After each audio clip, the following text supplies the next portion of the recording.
Headquartered just south of Sacramento, California, is Lang Twins Family Winery and Vineyard.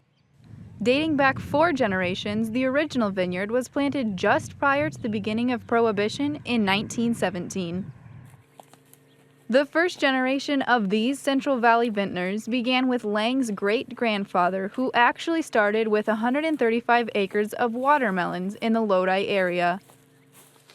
After success in the watermelon industry, the Lang family purchased a ranch nearby that came with grapevines. The decision was made to try both crops. For many years, the family planted watermelons in between the rows of grapes as they worked on mastering the art of viticulture. Since then, the family farm has grown to approximately 8,000 acres of wine grapes. The 4.5 million vines produce 55,000 tons of grapes annually. So it is a family-run enterprise. We were wine grape growers right up to about 2005, 2006. We made the decision to build our winery, and so it's a relatively new winery built over the last 9 years. By vertically integrating, we are ensuring with that success a multi-generational farm family. Lang Twins has 3 vineyards stretched across 2 Central Valley counties. The diverse locations have helped them in their 4-year battle against the drought.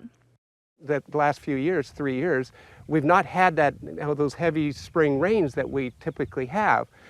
So there isn't as much available rainwater for the vine to grow. And so in the springtime, depending on the rainfall, we just have to sit back and wait for the vine to start running out of water. Then we could start spoon feeding it with our drip irrigation system. And so we have the opportunity to really control the amount of water that the vine will give. So in that respect, the drought actually helps us.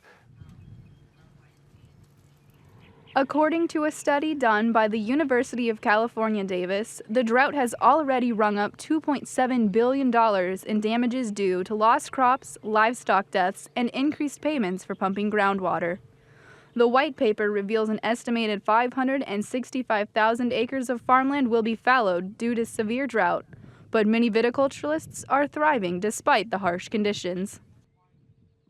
The Golden State ranks first in the nation for grape production and 4th in the world for wine production, following Italy, France, and Spain. But in the past few decades, California winemakers have begun to see vintners in other states bring out their own award-winning vintages. In the early 19th and 20th centuries, many Midwestern states dominated the grape industry, with Iowa ranking 6th in production. The soaring success of wine production in the Midwest was quickly stifled with the onset of Prohibition. Farmers turned to growing grains and oilseeds to make ends meet, leaving California the standalone source for grape production.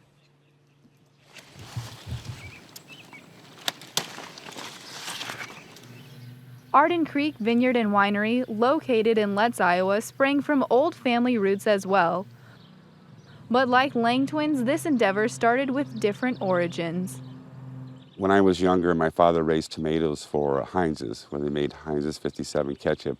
And so this farm was alive with people in the summer, and I just thought that was pretty neat. And so wine is an interesting endeavor, and I thought this is a little bit different than row crop, the proverbial corn and soybeans, which are important certainly to the Midwest, but grapes were unique in winemaking, and so that's the road we followed.